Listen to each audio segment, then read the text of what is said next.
আসসালামু আলাইকুম বিসমিল্লাহির রহমানির রহিম। আশা করি আমার এই ভিডিওটা যে যেখান থেকে দেখতেছেন আল্লাহর রহমতে ভালোই আছেন, আর আলহামদুলিল্লাহ আমিও ভালো আছি। মাই পোলায় যে এত কিছু বানাইতে পারে, কখন যে মাই পোলা বড় হয়ে গেছে আল্লাহ রাব্বুল আলামিনই ভালো জানে। যাই হোক, আজকেও কিন্তু বিকেলে নাস্তা বানাইবে। আমারে অনেকক্ষণ ধরেই বলতেছে আম্মু আমি কিন্তু আজকে বিকেলে নাস্তা বানামু। কী বানাবি? এক ধরনের মানে সমুচার মতো এক ধরনের পিঠা বানামু, সবজি পিঠা। বেশ ভালো সবজি পিঠা বানাইয়ে খাইতে পারলে খা।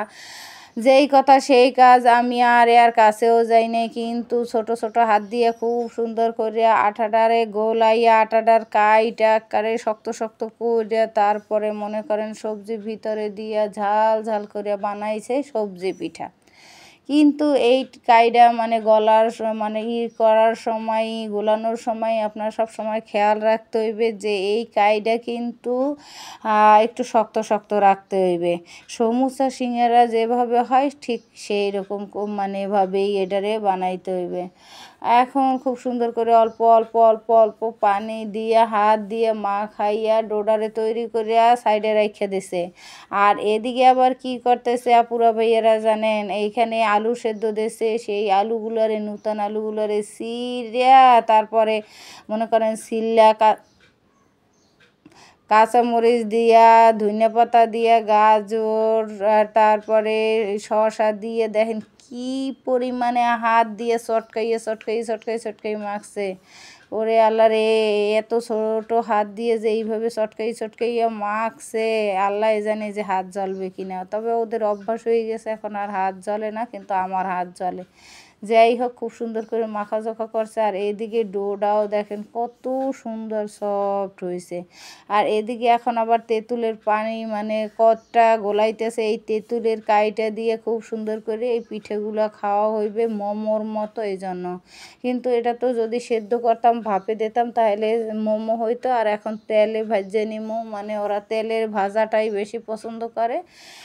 আর একটু বড় বড় বড় বড় সাইজ বানাইছে যাতে তাড়াতাড়ি হয়ে যায়, আর একটা খাইলেই একেবারে যথেষ্ট হয়, এরকমভাবে বড় বড় করে বানাইছে। আর কি সুন্দর করে হাত দিয়ে একেবারে ঘুরে ঘুরে এরকম করে ভাঁজ দিয়ে নিতেছে। আপনারা যারা মনে করেন মোমো খাইতেছেন হেরা অবশ্যই সেদ্ধ করবেন, আর যারা ভাজ্যে খাইতেছেন হেরা এইভাবে বানাইয়া সুন্দর করে তারপর ভাজ্যে তারপরে খাইবেন। আর এত সুন্দর হয়েছিল যে এইটা কি আর কম আপুরা ভাইয়েরা, প্রথম যখন আমি দেখছি তখন মনে করেন আমি মনে মনে বলতেছি এ আবার কি বানাইতেছে, কি দেখছে পোলায় আল্লাহ ভালো জানে।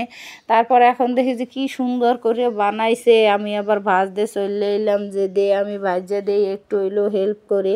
কারণ যতক্ষণ বানাইছো আলু সেদ্ধ দিছো সবজি কাটছো আমি কিছুই করতে পারি না বা সময়ও পাই না। আর ওই দেখা যায় যে বাচ্চারা যদি কোনো জিনিস সাহস করে করে তাহলে ওদেরটা হয়তো একদিন খারাপ হইবে, পরের দিন পারফেক্ট হইবে কিংবা সুন্দর হইবে। এই জন্য আর কিছু বললাম না, যে বানাইতে চাইতেছে বানাক। আর আর নাস্তা দেখা যায় প্রত্যেক দিন সন্ধ্যা হইলেই কিছু না কিছু খাওয়ার দরকার হয়। আগে বড় ছেলেটা বানাইতো, এখন ছোট যে দুইটা মেয়েটা আর ছেলেটা মিললে তারপরে বানায়। আমি আবার এগুলো তেলে দুই একটা করে ভাজে দিলাম, বাকিগুলো ওরাই ভাজে। প্রথমে আমি মানে এইভাবে দেখাই দিলাম যে এইভাবে করে ভাজতে হয়।